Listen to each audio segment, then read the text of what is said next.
আপনারা কলেজে বিশ্ববিদ্যালয়ে এতগুলো বই রাখছেন, নবীজির জীবনীটা ঢুকাইলে কি হইতো? কি হইতো আমাকে বলেন।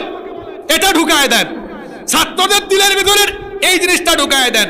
নবীজির পুরা জীবনে যখন তার দিলের ভেতরে সে ধারণ করবে, নবীজির আদর্শে সে যখন আদর্শিত হবে, শিক্ষিত হয়ে শিক্ষিত চোর, ডাকাত, দুর্নীতিবাজ হওয়ার পরিবর্তে আল্লাহওয়ালা, আমানতদার এবং আখিরাতের জবাবদিহি লালন করে এই রকম সত্যিকারের নাগরিকে সে পরিণত হবে।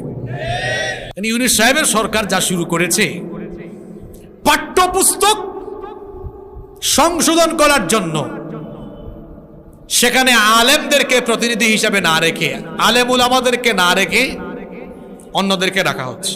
আপনারা বলেন তো, আলেম উলামা ছাড়া এই 90% মুসলমানের দেশে মুসলমানদের ধর্মীয় চেতনা অথবা মূল্যবোধকে অক্ষুণ্ণ রেখে একটি সুচারু